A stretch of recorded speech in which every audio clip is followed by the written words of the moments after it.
ويدرؤون بالحسنة السيئة ومما رزقناهم ينفقون وإذا سمعوا اللغو أعرضوا عنه وقالوا لنا أعمالنا ولكم أعمالكم سلام عليكم لا نبتغي الجاهلين إنك لا تهدي من أحببت ولكن الله يهدي من يشاء وهو أعلم بالمهتدين. ان کو ان کا اجر دوبارہ دیا جائے گا،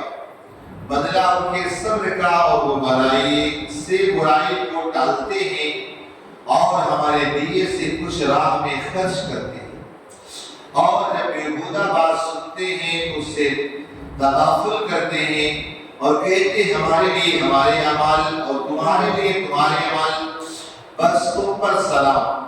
ہم جاہلوں سے غرضی چاہنے والے نہیں، بے شک یہ نہیں کہ تم جسے اپنی طرف سے چاہو ہدایت کر دو، ہاں اللہ ہدایت فرماتا ہے جسے چاہے اور وہ جانتا ہے ہدایت والوں کو۔ کل آپ نے سنا کہ اگر ایک انسان اگر اہل کتاب میں سے تھا اور وہ ایمان لایا، اب جو بھی عمل کرے گا اللہ تعالیٰ اسے ڈبل اجر اور ڈبل ثواب عطا فرمائے گا۔ اسی طور پر اگر کوئی انسان نوکر ہے، غلام ہے، اپنے آقا اپنے سیٹ کے بھی حکم پر عمل کرتا ہے، نمازیں بھی پڑھتا ہے، تو اللہ تعالیٰ ایسے شخص کو بھی گناہ ثواب عطا کرتا ہے اور وہ صبر کرتے ہیں۔ کل آپ نے سنا کہ نجاشی بادشاہ کے وہاں سے جو لوگ آئے، آ کر صبر کیے اور آنے کے بعد اپنا مال وغیرہ سب مسلمانوں پہ خرچ کر دیا، اللہ تعالیٰ نے ان کی تعریف فرمائی۔ اب ہوا ایسا کہ جو لوگ ایمان لے آئے تھے، عرب کے کافر انہیں تانے مارتے اور کہتے تم نے اپنے باپ داداؤں کے دین کو چھوڑ دیا، اپنے باپ داداؤں کے راستے کو چھوڑ دیا، کہاں جا رہے ہو؟ ان کو لعن طاعت کرتے۔ مفسرین نے تو یہاں تک لکھا انہیں گالیاں ملی۔ اسی طور پر اگر کوئی مسلمان بن جاتا تو عرب کے جو کافر تھے، بتوں کے پجاری، وہ انہیں کہتے تمہیں شرم نہیں آتی، جھگڑ دیتے تم اپنے باپ داداؤں کے دین کو چھوڑ دیا، باپ داداؤں کے مذہب کو چھوڑ کر تم نے نئے دین کو پکڑ لیا اور اس پر ایمان لے آئے۔ وہ لوگ ان کو کچھ گالیوں کا جواب بھی نہ دیں، بلکہ صرف یہ کہتے لنا اعمالنا ولکم اعمالکم،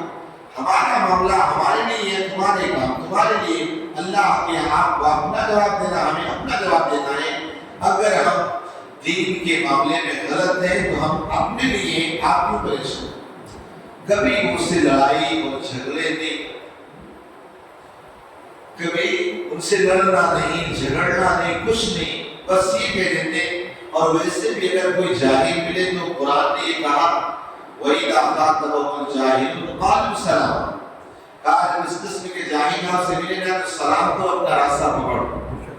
جاہلوں سے اگر آپ منہ لگو گے نا، جب وہ نہ جیتے گا نا تو گالیاں شروع کر دے گا۔ جاہلوں کا یہ معاملہ، اس لیے اسلام نے بتایا کہ میں کسی بھی جاہل سے الجھنا نہیں، الجھو گے ظاہر سی بات ہے وہ آپ کو گالی گلوچ اور دوسری چیزوں پر لگا دیں۔ پھر آگے آیت کریمہ میں اس کا شان نزول یہ ہے جو مفسرین نے لکھا ہے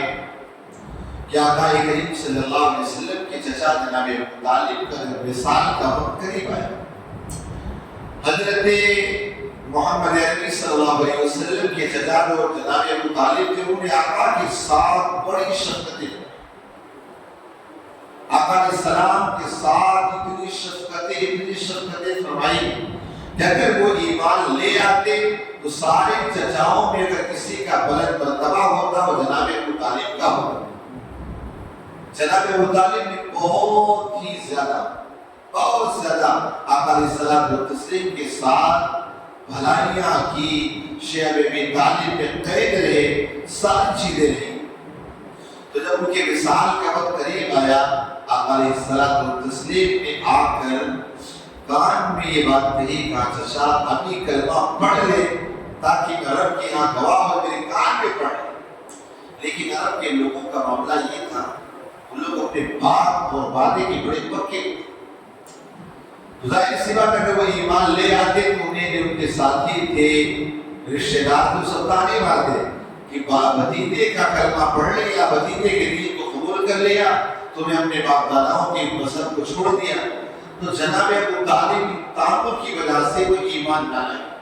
میں اپنی بات نہیں کہتا، جو میں نے پڑھا ہے، جو کتاب میں لکھا ہے یہاں اور تفسیر کے اندر وہ میں نے پڑھا، کیونکہ یہاں پر بہت سارے اس قسم کے فتنے باز لوگ ہیں جو جناب ابو طالب کے ایمان کا دعویٰ کرتے ہیں اور نہ جانے کیا کہتے ہیں۔ یاد رکھیں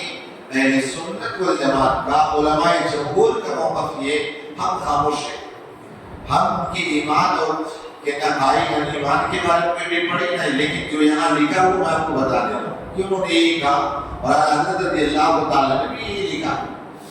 کہ جناب ابو طالب کو ایمان نہ لائے، لیکن جمہور کا موقف یہ کہ خاموش ہے، چونکہ آقا علیہ السلام کے ساتھ بڑی شفقتیں فرمائی، لہذا آج جو ہے نا شیعہ حضرات نے اہل بیت کو پکڑ کر، سادات کو پکڑ کر اور برے بالوں کو پکڑ کر ان کا باضابطہ طور پر جشن منایا جاتا ہے، جناب جشن ابو طالب علیہ السلام۔ پتہ نہیں کیا کیا رہتے معاملات، بہرحال ہمیں ان کے ساتھ جانا چاہیے جو موقف علماء جمہور کا ہے، جو اہل سنت والجماعت کا موقف ہے، لہذا ہمیں خاموش رہنا، ہمیں کچھ نہیں بولنا ہے، ان کا معاملہ اللہ کے سپرد ہے۔ اب یہ اور بات ہے، بعض مفسرین نے یہ فرمایا کہ وہ عند اللہ مومن ہے، عند اللہ یعنی اللہ کے نزدیک مومن ہے، انہوں نے دل سے جو کلمہ پڑھ لیا بظاہر بھلے نہیں کہا۔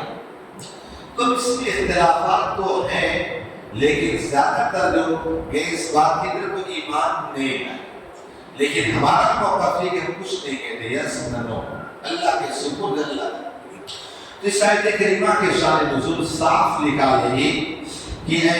آقا علیہ السلام جب اس طرح اپنے چچا کو کہہ رہے تھے، اللہ تعالیٰ نے آیت کریمہ نازل کی کہ محبوب آپ جسے چاہیں وہ ہدایت نہیں دے سکتے، آپ جسے چاہیں وہ ہدایت نہیں دے سکتے، ہدایت دینا کام اللہ کا ہے، اے محبوب صرف آپ لوگوں کو تبلیغ کریں۔ یہ اور بات ہے، کسی آیت کو لے کر کے عرش کے دیوبندیوں نے پکڑ لیا اور کہا کہ حضور کا کسی کو ہدایت دے سکتے ہیں، کوئی بھی ہدایت دے سکتا ہے۔ اس کا مطلب یہ ہے حقیقی ہدایت اللہ کی، اللہ جب تک نہ چاہے کچھ نہیں ہو سکتا، حقیقی ہدایت اللہ کی،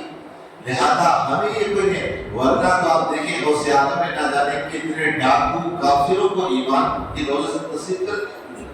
غوث اعظم نے تقریباً 500 سے زائد عیسائیوں کو، یہودیوں کو کلمہ پڑھایا۔ اس کا یہ مطلب کیا ہے؟ مراد یہ کہ لفظی اعتبار، حقیقی اعتبار سے ہدایت اللہ کی ہے، بس ہمارا کام ہے کوشش کرنا لوگوں تک باتوں کو پہنچانا۔ فرمایا وقالوا ان نتبع الهدى معك نتخطف من ارضنا اولم نمكن لهم حرما امنا يجبى اليه الثمرات وكل شيء رزقا من لدنا ولكن اكثرهم لا يعلمون۔ اور کہتے ہیں اگر ہم تمہارے ساتھ ہدایت کی پیروی کریں تو لوگ ہمارے ملک سے ہمیں اچک لے رہے ہیں،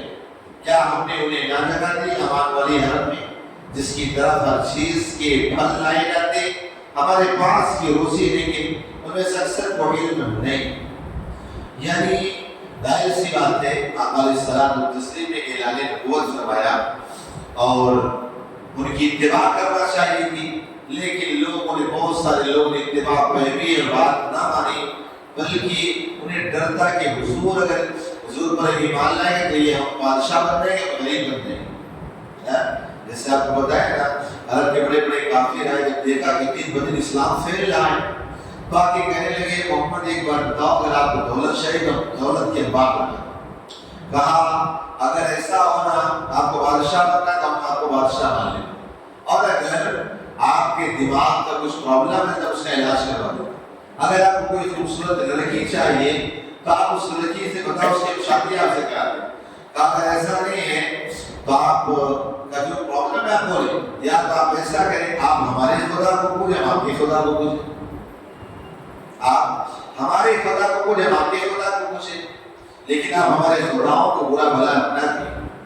آقا نے ارشاد فرمایا اگر تم میرے ایک ہاتھ میں چاند ایک ہاتھ میں سورج لا کر رکھ دو پھر بھی میں ایک اللہ کی دعوت دیتا رہوں گا اور تمہارے مجھ سے جھوٹے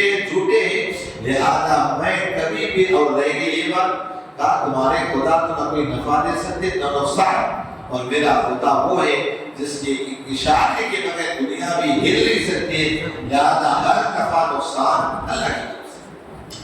آج کا درس پہلا یہ ہے کہ ہمیں اگر کوئی بات سنے نا اسے ظاہر سی بات غفلت سے نہ سنے، دین کی باتوں کو غور سے کان لگا کے سنے۔ اور اگر ہمیں کوئی ٹون مارتا معلوم کوئی گاڑی رکھی ہے ملا ہو گیا مارنے دیں، یہ ٹون مارنا کسی دین کے راہ میں وہ کافروں کا طریقہ ہے، مومن کا طریقہ نہیں۔ دوسرا یہ کہ اگر کوئی پریشان کرتا ہے اور بڑی نمازیں پڑھنے آج تو بھی مولانا بن گیا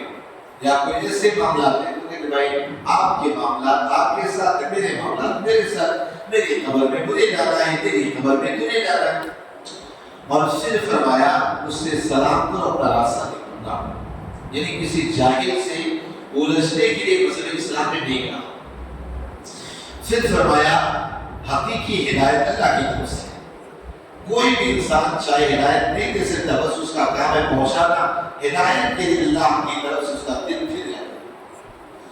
آپ اگر میرے سے محبت نہ کریں تو میں کچھ نہیں کر سکتا ہوں، لیکن اللہ کا دل آپ کا پھیر دیتا ہوں، اس سے محبت کریں